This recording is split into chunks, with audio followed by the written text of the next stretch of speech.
Have you ever wondered how to make coffee when you don't have anything it takes to make coffee except for, well, coffee beans? I'm going to tell you how to make coffee with nothing that a professional at-home coffee maker would have. All you need is beans, and they don't even have to be ground. Here's how to do it. It's nice if you have a coffee filter. It's nice if you have some basic equipment. All you need is hot water and coffee beans. Let me demonstrate. I have here some basic ingredients. This is boiling hot water. Empty cup. Coffee beans. These are the bulletproof, mold-free special coffee beans. Now, if you were a connoisseur, you might have a coffee grinder like this, 70, 80 bucks. You might even have a whole coffee maker, which could cost you 20 bucks, or a French press. You don't need any of that in a pinch. All you need is some way to grind up those beans, and I'm going to suggest a blender is your best way to go. No, this is not world-class coffee with appropriate coffee making equipment like the espresso machine over there. This is like straight up street coffee, but you can do it with any beans or any coffee you have. You can even pry open one of those little Keurig pods if you need to and get the coffee out of there. So this is for, I need coffee, there's no coffee shops open, there's a pandemic, and I don't know how to make it at home because someone always made it for me. This is what you do. Hot water, coffee beans. If they're pre-ground, great. If not, you just put the beans in the blender. How many beans you put in the blender? Well, ideally, you would have 20 grams of coffee for every 10 ounces of water. What? You don't have a digital scale that goes down to 20 grams? That's okay. Couple handfuls or about 2 tablespoons of ground coffee, something like that. You don't have to get it perfect. If the coffee is just not strong enough, add more coffee or grind the beans more. If it's too strong, more water or less coffee. It's real straightforward, like high school chemistry. All right, next up, we're gonna blend these beans. But it goes on the blender. No, blenders are terrible things. They chop coffee into dust and boulders. You want even-sized particles? But hey, this isn't perfection. This is coffee for life. Start. It's gonna take longer than you think.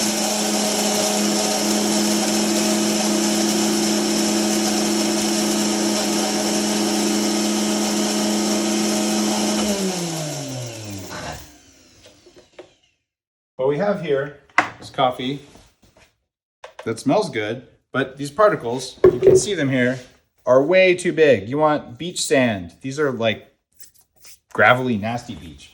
More grinding.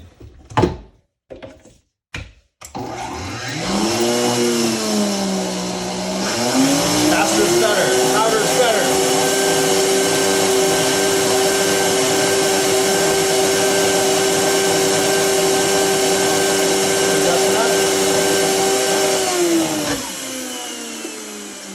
Oh yeah, this is looking good.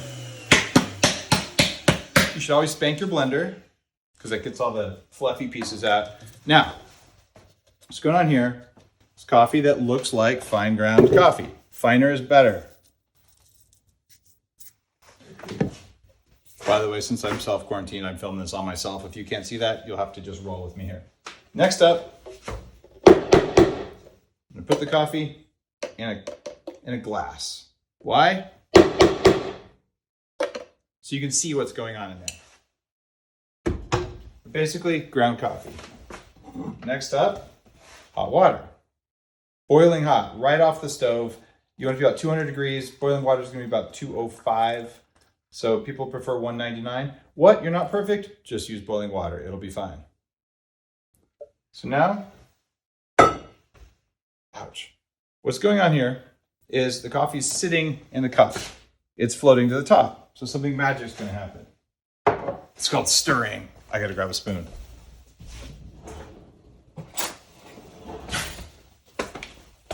I chose a very special spoon for you. This spoon once fed my children, and it has 3 ducks right there on it. This is important. It was just in the drawer. Like I said, street grade coffee. Now, if you look at this, you're gonna just break the crust on top.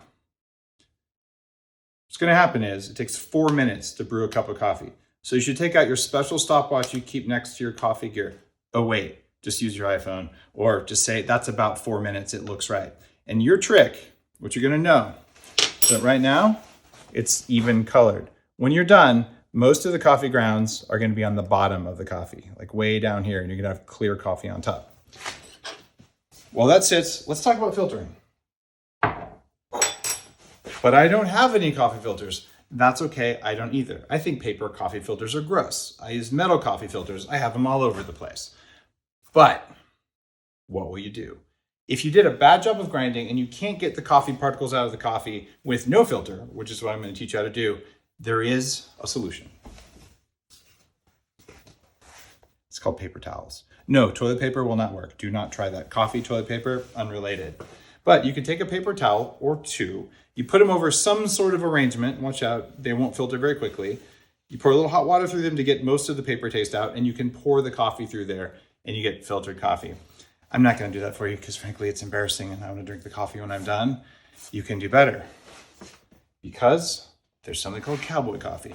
Cowboys, it turns out, back in the day didn't have a lot of coffee filters they wanted to throw away. So instead of using their socks or their underwear, which produces subpar coffee, what they would do is they would just boil the coffee or let it sit in hot water until the particles fell to the bottom of the pot. Then they pour the coffee off the top of the pot. Now, I do this in airports all the time. I go to my favorite green logo coffee company and I say, please can I have a venti hot water in a double cup, please? And I'll do exactly what I'm doing right here. But you can do this in your apartment. You can do this anywhere, and this will save you money in the long term over going to the coffee shop.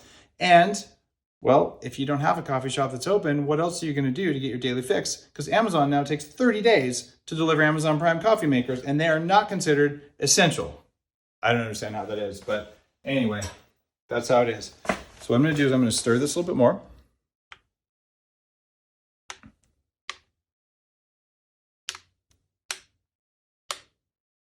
Now, what I like to do is I like to practice gratitude for my coffee. I take a deep breath and I have a 4-minute meditation in the morning. And then I take one coffee bean and I burn it in a little incense burner as an offering to the god of coffee. Or not. Bottom line is you got 4 minutes of free time. You could be sending an email to someone. You could be talking to someone on social media. You could be watching this video. Doesn't really matter. It's your 4 minutes. I actually do recommend just practicing gratitude or meditating or taking some deep breaths, any of the stuff that you can learn about on the blog. Whatever you want to do. It doesn't have to be something that makes you more spiritually advanced than your neighbors. There's nothing like going on whatever your favorite video conferencing chat thing with your friends is and saying, my ego is smaller than yours. So you don't need to do that to make this kind of coffee. Now, what's going on here, I'm hoping you can see this in the video, is there's still particles in here. So we have a few more minutes. And when it all is clear coffee, you're good to go. But you're saying, Dave, it's probably been close to 4 minutes and I'm impatient. I want to drink my coffee. Dig through your drawers. There's a pretty good chance you have something like this. This is a basic sieve. This actually isn't a basic one. If you look at it, it's bent all fancy. This is because Dr. Andrew Weil, who came on the podcast, sent me his matcha kari gift packet, which is really good matcha. And this was in there. And I just needed any kind of strainer. You don't have to have a strainer if you wait long enough. I don't want to keep you guys waiting. So here's what we're going to do. We're going to take this amazing strainer. Let's see here. Normally you don't do this over the floor, so you don't burn yourself. But hey, I'm going to do my best here. Empty cup, full cup. You ready? This is going to be magic, and it's going to end up on the floor, and I'm going to have to clean it up because I like you. Ready? There it goes on the floor. Stupid coffee. I'm sorry. Coffee, which provides us life. Now, what you'll notice, the vast majority of the coffee grounds are here. This is all that was caught here. If I'd waited another couple minutes or ground the coffee better, I wouldn't have needed the strainer. So what I have here is perfectly drinkable coffee. What I have here is sludge and a little bit of extra water. And that's the magic. This is perfectly drinkable, perfectly good coffee, no coffee maker. All I needed was beans and hot water. If you bought the pre-ground coffee beans, and may I request that you buy the bulletproof coffee beans because they're mold-free and because they're keeping people employed and because I lab test them and because I love them and because they're my baby. But even if you don't do that and just take whatever coffee you can find, even like street grade coffee, swept up from behind the coffee shop that just closed because of a government alert and all that kind of stuff, you can still do it. Your coffee should look like this. Let's see how it tastes. 80% as good as if I used all of my crazy precious coffee gear. So there you go. Beans, hot water, blender, and a glass. That's all you really need. Hopefully this was helpful to you. Of course, you can add brain octane and butter and blend it and make a bulletproof coffee, which is going to keep you full for hours. You get inner fuel, all that kind of stuff that I've created. But even if you don't, you just want your coffee black to have a sense of peace, have a sense of peace.